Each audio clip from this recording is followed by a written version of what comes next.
आइए प्यारे बच्चों, मैं Pankaj Srivastava selection point coaching से आपका हार्दिक स्वागत करता हूं। देखिए, आज अपन एसएससी जीडी के लिए जो आगामी एग्जाम है उसके लिए ओल्ड प्रीवियस ईयर जो ओरिजिनल पेपर हैं उनको सॉल्व करेंगे और मैं आपको उसके वीडियो निरंतर डालता रहूंगा, आप उसको देखेंगे। ठीक है ना बच्चे? देखिए, अपन चूंकि एसएससी जीडी का प्रीवियस ईयर का पेपर को सॉल्व कर रहे हैं, तो उससे पहले अपन कोई भी काम कर रहे हैं तो अपन उसके पीछे एक मोटिव होता है, एक लक्ष्य होता है और उस लक्ष्य को प्राप्त करने के लिए निरंतर ऊर्जा की आवश्यकता होती है। और वो कहाँ से प्राप्त होगी? तो हम ऐसी चीजों या विचारों को धारण करें जिससे हमें जो है पॉजिटिवनेस अपने अंदर रहे और हम अपने लक्ष्य को प्राप्त कर सकें।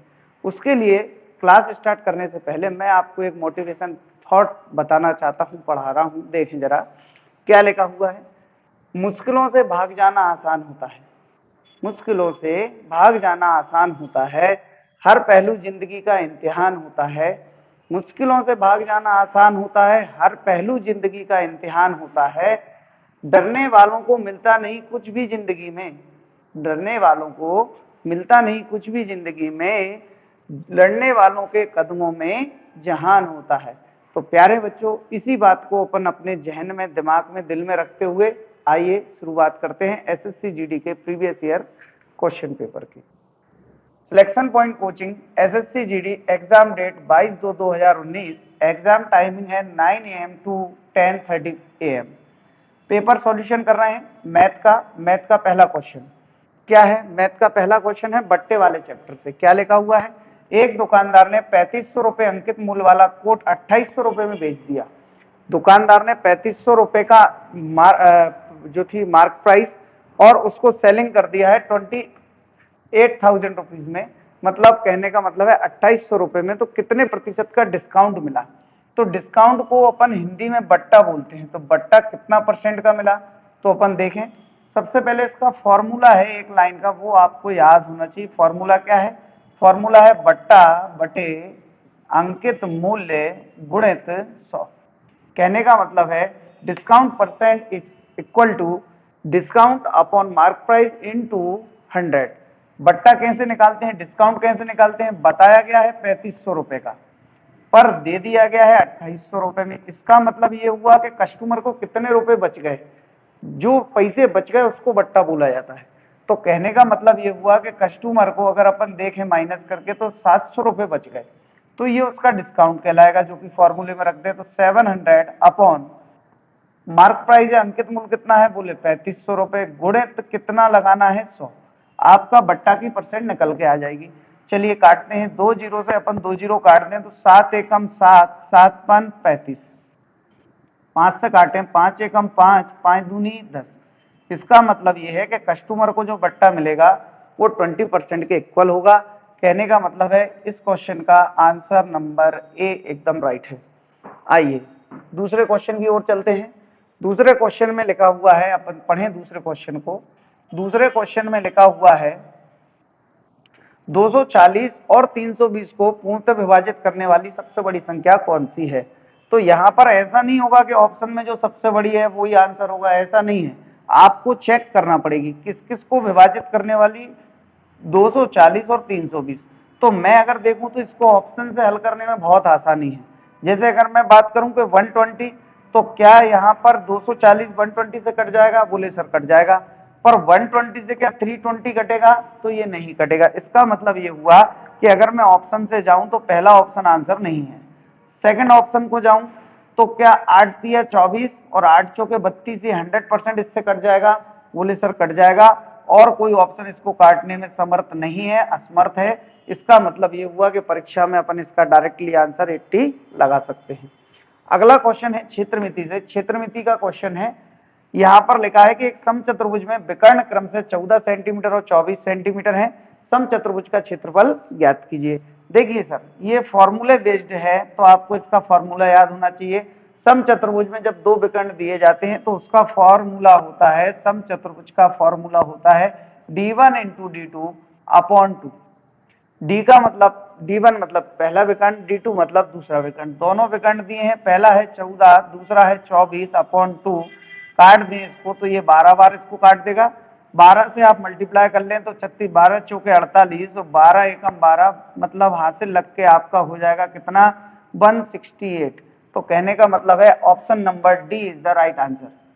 अगले क्वेश्चन पर आता हूं। अगला क्वेश्चन है आपका 4th नंबर का। इसमें लिखा है तीन संख्याओं का एवरेज या औसत 28 है।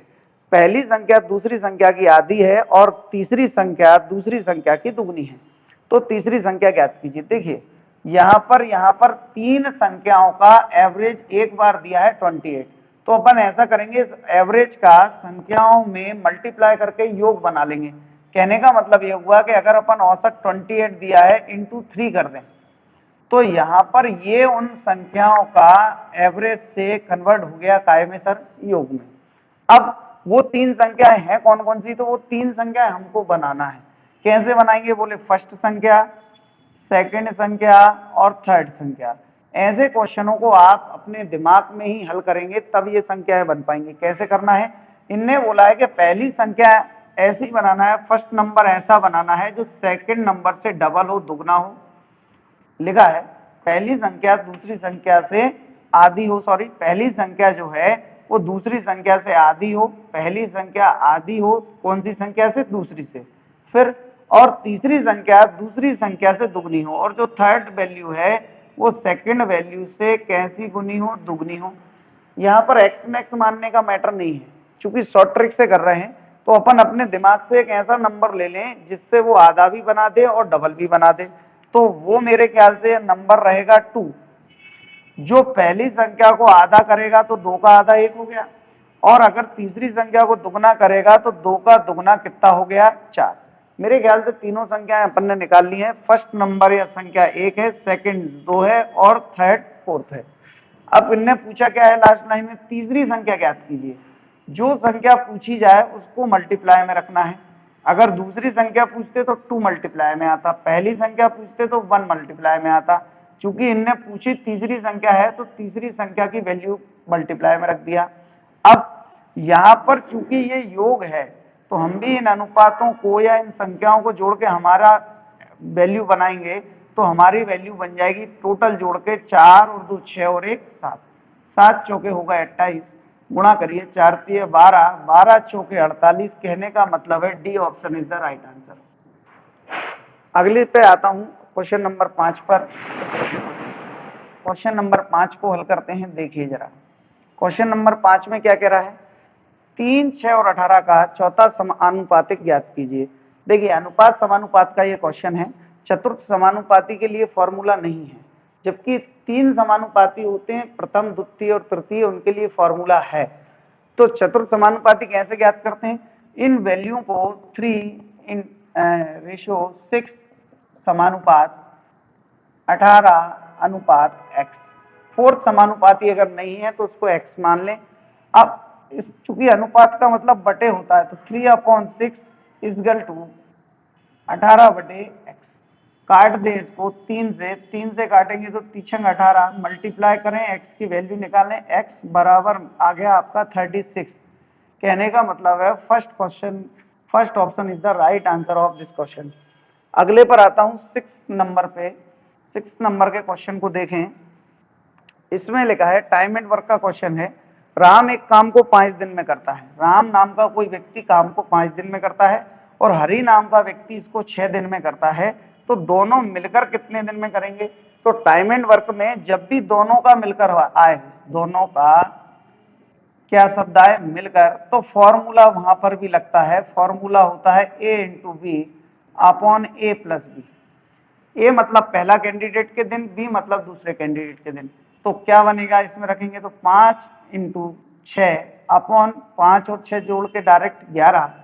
क्या मैं इसको करूं तो 30/11 होगा। चूंकि इनने ऑप्शन इतने में ही दे रखा है तो D option is the right answer of this question. अगले पर आता हूं क्वेश्चन नंबर 7 पे। 7th नंबर में क्या बोला गया है, ये यहाँ पर जो क्वेश्चन दिया गया है ये आपका प्रॉफिट एंड लॉस का है, लाभ हानि का है। 600 रुपए की एक पुस्तक बेचने पर एक दुकानदार को 20% लाभ होता है। पुस्तक का क्रय मूल्य या कॉस्ट प्राइस ज्ञात करें। जब लाभ हानि का चैप्टर करते हैं तो 2 लाइन आपको बनाना है, एक लाइन रुपए की, दूसरी लाइन परसेंट की। परसेंट का सेंटर पॉइंट सदैव 100 मानना है, हमेशा 100 फिक्स है। इस 100 से ऊपर जब जाएंगे जब अधिक या वृद्धि होगी, नीचे जब जाएंगे जब कम या कमी होगी, इस प्रकार से बनाना है। ऊपर जाना है तो 100 जोड़कर आपको लिखना पड़ेगा और नीचे आना है तो 100 में से घटाकर। कहने का मतलब है पैसे कितने दिए हैं, बोले सर 600, इस ग्राफ में रख दें 600। अब इनने बोला है कि इसको 20% प्रॉफिट हो रहा है, प्रॉफिट मतलब वैल्यू बढ़ रही है, तो अगर बढ़ेगी तो ग्राफ में 120 पर पहुंच जाएगी, क्योंकि जितना भी बढ़ेगा वो 100 में ऐड होके लिखा होगा। अब हमारे पास फॉर्मूला होता है इनकी वैल्यू ऊपर हमारी नीचे, गुणित जो भी पूछा जाए। इनकी वैल्यू का मतलब होता है प्रश्न में आए पैसे, तो पैसे आए हैं इनकी वैल्यू 600, गुणित लास्ट लाइन अपन देखें तो कॉस्ट प्राइस पूछ रहे हैं, क्रय मूल्य पूछ रहे हैं, तो जब भी क्रय मूल्य पूछा जाए तो आप मल्टीप्लाई में फिक्स है 100 रखना है। हमारी वैल्यू कौन सी होगी, हमारी वैल्यू ग्राफ में बन चुकी है, जो कि हमने हमारे हाथों से बनाई है। इनने तो 20% दिया था, 120 आपने बनाया है, तो यहाँ पर 0 से 0 कट जाएगी और 12 पंचे 60, कहने का मतलब है वस्तु की कॉस्ट प्राइस आ जाएगी 500 रुपीज। मतलब B option is the right answer of this question. आगे बढ़ते हैं, अगले पर आ जाए। अगला है अपना ट्रेन वाला चैप्टर है, रेलगाड़ी वाला चैप्टर है, उसका क्वेश्चन है, उसको देखें हम। क्या लिखा है, एक ट्रेन 95 किलोमीटर पर आवर की दूरी की चाल से एक दूरी तय करती है और लौटकर 85 किलोमीटर पर आवर की चाल से वापस आती है। औसत चाल ज्ञात करना है, मतलब औसत के चैप्टर में फॉर्मूला है औसत चाल का। औसत चाल इक्वल टू होती है 2xy upon x plus y. x मतलब जाने वाली चाल और y मतलब लौटकर आने वाली। दोनों चाल हमारे पास उपलब्ध है, जाने वाली 95 है और लौटकर आने वाली 85 है। इसमें आप पुट करें 2 इंटू 95 इंटू 85 अपॉन, दोनों को जोड़ दें तो अपन जोड़ने पर आ जाएंगे 180 पर। ठीक है, अब आप इसको जब सॉल्व करेंगे, इसको हल करेंगे, काटेंगे, तो आपका आंसर आ जाएगा 89.72। आपको सॉल्व करना है। अगला 9th क्वेश्चन को देखें। 9th क्वेश्चन फॉर्मूला है, क्या फॉर्मूला है, एक समबाहु त्रिभुज की भुजा दे रखी है 2√3 सेंटीमीटर, ऊंचाई ज्ञात करना है। तो समबाहु त्रिभुज की काय का फॉर्मूला चाहिए, ऊंचाई का फॉर्मूला होता है √3/2 इंटू ए। यहां पर अपन ए मतलब होता है भुजा, तो भुजा कितनी दे रखी है, ए की वैल्यू दे रखी है 2√3, तो मैं इसमें पुट कर दूं √3/2 इंटू 2√3। क्या 2 से 2 कट जाएगा, मैं ये बोलूं कि √3 इंटू √3 का मल्टीप्लाई अगर करेंगे तो संख्या ही बचेगी। संख्या का मतलब ये हुआ कि 3 इज द राइट आंसर, मतलब D option is the right answer. ये अभी आपको और क्वेश्चन मैं आपको करा रहा हूं, आप वीडियो में निरंतर बने रहें, कंटिन्यू बने रहें।